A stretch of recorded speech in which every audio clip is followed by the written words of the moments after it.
Okay, it was just a few short months ago that I had my first opportunity to do gel coat repair, and here we are again. Now I promise I'm not doing this on purpose, but yeah, yesterday I made another bonehead move, got caught in some wind and got pushed up against a dock. So anyhow, the product I use is from a company called Spectrum. Now, once again, you just go to their website, you enter your boat make, model year and color, and some general colors come up. And hopefully you can find the right one. Else I would suggest, what I did was I actually emailed my boat manufacturer, Regal, their customer service, and they told me what color I needed to get. So, and from last year's repair, it was also in the gray side of my hull. So I do have some of this left, and I'm hoping I have enough to get this fixed. So anyhow, with this video, I think I'm going to incorporate some of the lessons learned from my first video, and I'll show you a little bit more of the process of sanding and such. I won't show you all of that. That would get long and boring, but a general feel for what I did. And hopefully this one comes out as good as the first one. So before I get started, I figured I'd just cover the instructions with you here real quick. They're very simple and straightforward instructions. So first of all, you just need to prep the area. It suggests using 220 grit sandpaper or a grinder to rough the surface up. You know, I think the dock left it pretty rough here, but I'm going to use some 220 grit. From there, then you just clean it off with some acetone or alcohol, and then you mix, this is the catalyst, you mix the catalyst with the paste. It states 8 to 10 drops per ounce. And then from there, what I do is to prep the area, last time I used like 2 to 3 layers of tape around the damaged area. As a lessons learned, that made it kind of tall, so I'm planning on just using 1 layer of tape this time. Then you let it sit. It suggests 1 to 4 hours. Now, I let it sit last time. It was cold. It was in October. I let it sit about 4 days, and it worked out fine. But you want to make sure it fully does cure. And then from there, you just start sanding. And it states 320 grit sandpaper to start. Last time I had it so tall, I used 220, so I might use 220 or 320 to start with, and then you just work your way up. On the box here it says stop at 600. I'll probably go higher than that. You know, I have other sandpaper around the house, so I'll probably stop at 800 or 1,000. And then from there you just get your polisher out and buff it out and buff it and wax it, and you should be able to blend it right in and make it look as good as new. You know, last year's repair went very well, so I just wanted to comment, you know, this is a Spectrum kit. There are other kits out there. If Spectrum doesn't have your color, you can buy some generic kits and try to mix and match the color variations to match your gel coat. You know, good luck with that. Hopefully you can find one at Spectrum or another manufacturer. And I would assume their repair processes are also very similar. Okay, first step, 220 grit sandpaper. And I won't bore you with all of this, but basically, yeah, I just get in here and don't worry about getting outside of the edge here, because the polisher will take any extra scratches out you're putting in from the sandpaper.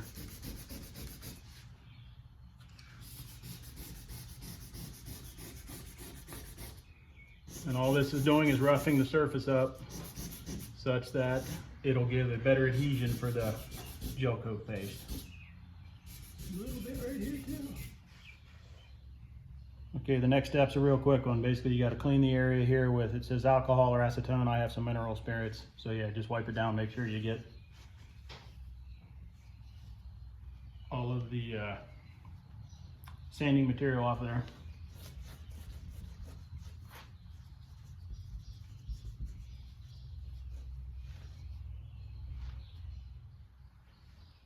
Okay, the next step is to tape off the damaged area here, and it doesn't say what type of tape to use, but I'm using, this is frog tape, just general painter's tape.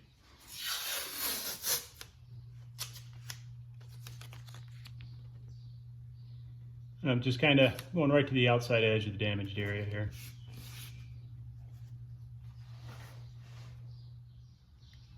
Okay, and like magic, I'm done taping here. So yeah, it just takes a little bit of patience, just take your time. And now I'm ready to go in and mix the gel coat repair kit with the catalyst, with a hardener, and then come back out here and apply it to the damaged areas.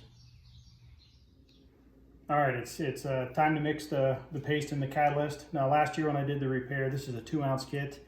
I used about half of it. So I got about 1 ounce left here, and what the directions say is mix 10 to 12 drops of the catalyst. This does come with a kit, with the paste, and mix it thoroughly. Now, wear nitrile gloves. Last time I did not wear nitrile gloves. This stuff gets all over your fingers, I had to use nail polish remover to get it off, and also use a very thick stir stick. So yeah, it does say to mix it in a wax paper cup. Since I've already have half of it out of here, I'm just going to mix it in here. So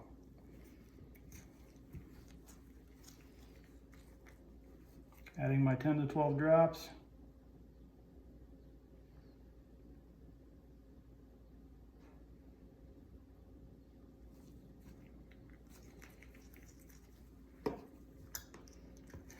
Proceed with the mixing. Now after you do mix this, you have, I think it says, you should try to get it on within 10 to 12 minutes.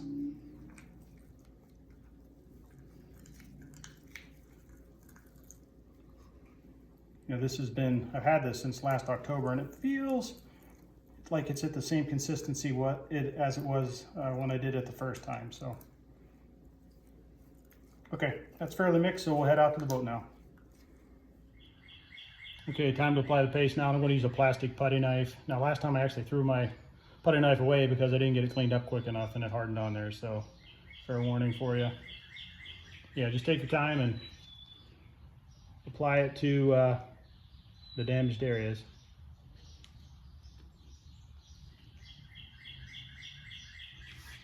I'm hoping I have enough to finish this.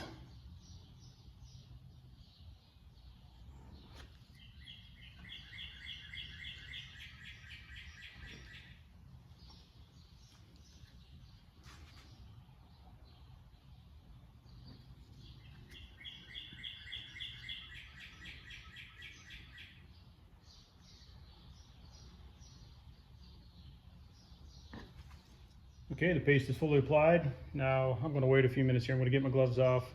I actually did have more than enough of this, so give it a few minutes. I'll take that tape off. I like taking the tape off before it dries, and then I'm going to let it sit until either, today's Saturday, I'll probably let it sit till tomorrow night or Monday. Okay, so it's been about 10 minutes, and I just pulled the tape off. It already looks a lot better. Color match is really nice. So I just need to wait for it to fully harden now and then come back and sand it and get it polished back out. Okay, so this is fully cured now. I'm finally getting around to getting back to this. I did this Saturday morning when I started. It's actually Tuesday afternoon now after work. I was going to do it Sunday, but actually when I came out, I touched it and it still felt a little bit tacky. So you just need to be patient, let it fully cure. Don't get in a hurry or else you might mess things up. But yeah, this is fully cured now. Now I got to get on to sanding. Once again, for sanding, I'm going to start with 320, 400, 600, 800. I'm going to finish off at 1,000. Like I said, Spectrum doesn't suggest going this high, but I think it'll make the buffing and polishing a little bit easier. So it just takes a little bit more time. Now, I do a lot of DIY, so I got a bunch of different grit sizes here, but you can probably also find a combo pack where it just has a few sheets of each if you're just doing this for a single time. All right, I'm going to get started with the sanding. Now, when you do this, you should use a sanding block. Don't just use your fingers. You know, when you're doing it on a flat surface, you don't want to rub too hard in one spot and make a depression. So use a sanding block. I also decided this is the 320 grit. I cut a narrow strip since I'm dealing with these fine lines straight lines, and I don't want to get too much outside of that. So I'm going to start with a narrow 320, and I'll kind of widen those as I get in higher grits. You'll notice this is wet. You should wet sand with this. So bottle some water. I got some dish soap in here too, so it helps the sandpaper lubricate itself. So yeah, get everything wet. And then it gets a little bit messy here, but yeah, then just try to stay on the repair surface, and you're just trying to bring this down flush with the gel coat. Now I did put some tape on here. These are basically just to guide me, because once this does start getting down flat, I might lose track of where I'm at. So yeah, take your time. Once again, this is patience. Just use some patience here. Don't get in a big hurry. And the higher grit size you start with, the probably the better. That way you don't take more off than you need in the surrounding area.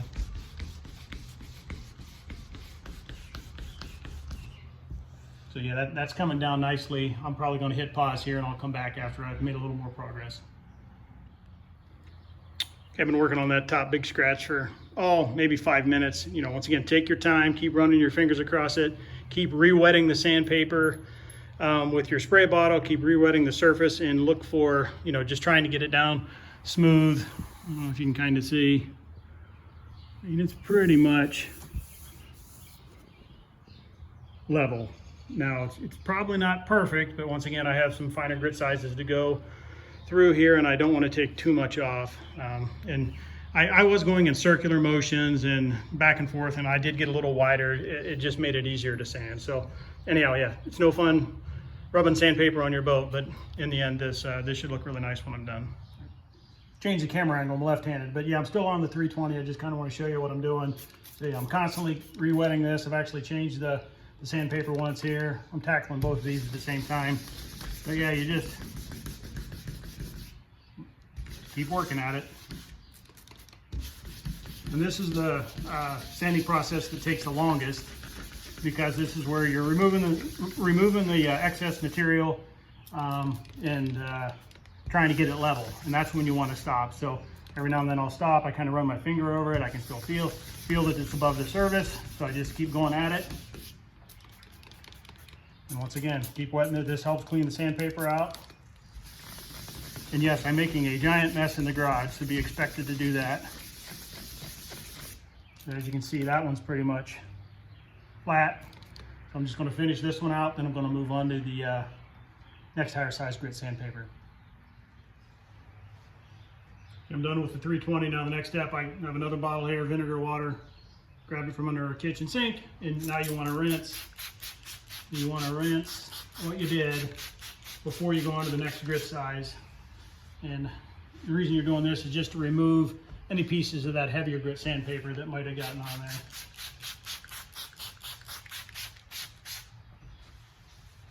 And then I'll change this towel as I go on to finer grit sandpaper. I'll probably start using an actual microfiber towel.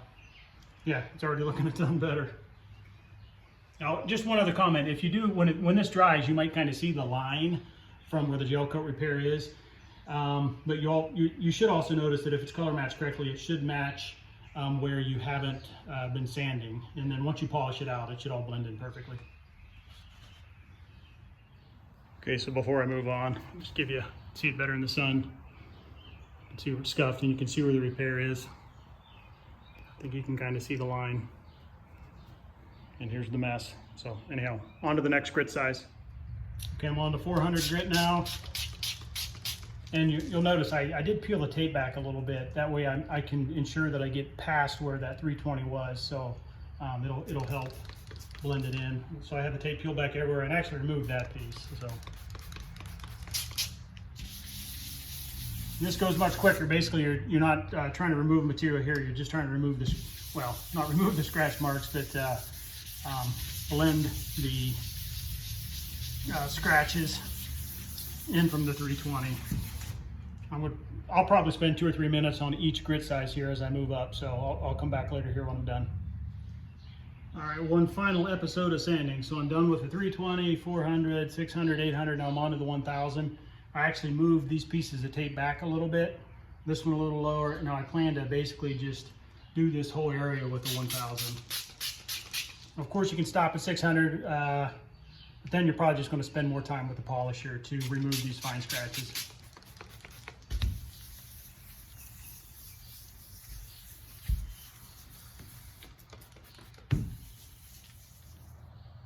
Okay, the sanding is complete. I'm trying to give you an idea what it looks like. You can kind of see a haze, and that's basically the scuff marks left over from the 1000 grit sandpaper. So yeah, now I just need to buff and polish those out, and I should be good to go. Here's my helper. So anyhow, next step. So I use products from Griot's Garage. Once again, you can use any type of dual action polisher. This is just the one I've chosen. I use it for the cars and waxing the boat every spring. And if you're not familiar with polishing, you can't just use a wax to do this. You have to get a correcting pad. So this pad has a little bit of abrasion to it that'll help lift those scratches out, with a correcting type cream. So these are the products I'm going to use. And then I follow that up with, this is also a correcting pad, but it's a less aggressive pad. So that'll help remove any final fine scratches, and I'm going to hit it with some ceramic all-in-one wax. Now, if you want, I stop there. I mean, you can go on to different color pads for even finer finishes and a better wax. But you know, I'll put links to these in the description if you need to go get one. But once again, feel free to use the products of your choice for this. All right, I'm ready to go. I got the fast correcting pad with the correcting cream on the polisher. I'm going to start off here at about 2 to get it initially applied. But then for this polish, it says to run the polisher at 4 to 5 and apply some moderate pressure. And move it slowly across the surface.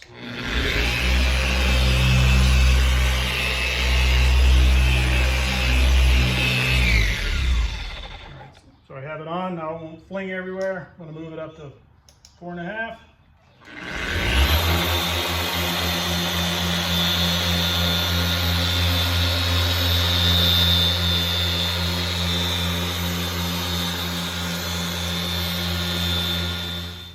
All right, so I probably spent about 5 to 7 minutes on that step, and I went back and forth, up and down several times with moderate pressure.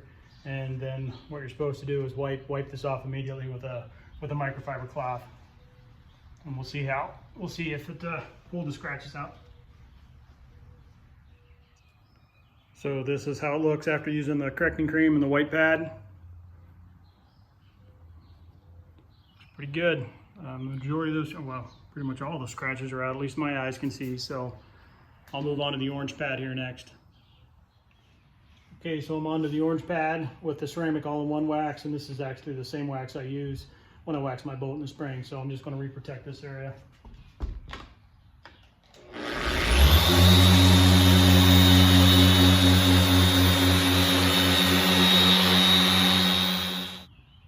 I'm done with that step. I just spent a few minutes doing this to apply the wax, back and forth, up and down a few times. And unlike the correcting cream, I have to let this dry to a haze, and then I'll wipe it off, and we'll be done.